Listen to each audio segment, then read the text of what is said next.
When you open your browser, you are only seeing the surface of the ocean. Google, Amazon, news sites, that's the surface web. It's only about 5% of the internet.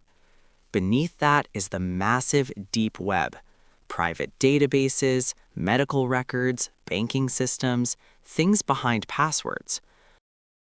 But at the very bottom, hidden by layers of intense encryption, lies the Darknet.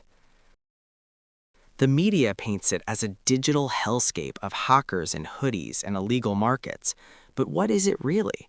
Is it just a hive of scum and villainy, or is it the last bastion of true privacy? You can't just type darknet.com into Chrome. To get there, you need a special tool, most commonly the Tor browser. Tor stands for the onion router. Why an onion? Because it uses layers. When you send a request via Tor, your data isn't sent directly. It's wrapped in 3 distinct layers of military-grade encryption. It bounces through 3 random volunteer computers called nodes around the world. The first node knows who you are, but not what you are saying. The middle node knows nothing. The final exit node knows what you are saying, but not who you are. This bouncing makes you incredibly slow, but almost impossible to trace. So who uses this slow, secret network? The myth is that it's 100% criminals. The reality is more complex. Yes, the anonymity attracts illegal marketplaces. They exist. But the same technology is a lifeline for others. Activists in oppressive regimes use Tor to communicate without being arrested. Journalists use it to receive leaks from whistleblowers securely. Intelligence agencies use it for covert communications.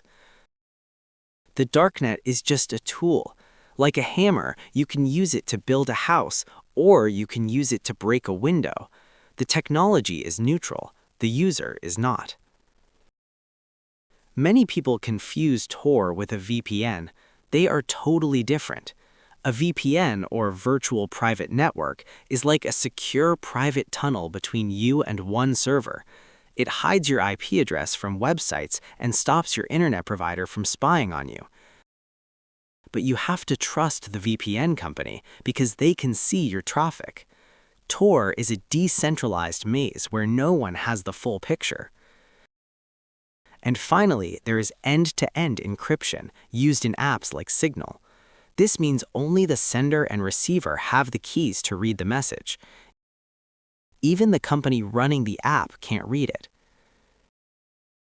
Should you visit the Darknet just out of curiosity? The short answer is no. It's the digital Wild West. There are no rules, and you are one wrong click away from malware or worse.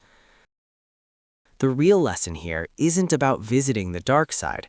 It's about understanding that in the modern world, privacy is not the default setting. You have to actively choose to use tools like VPNs, encrypted messengers, and strong passwords to take back control of your digital life. Let us know in the comments, and don't forget to subscribe to the Tech Brief for more stories of tech history.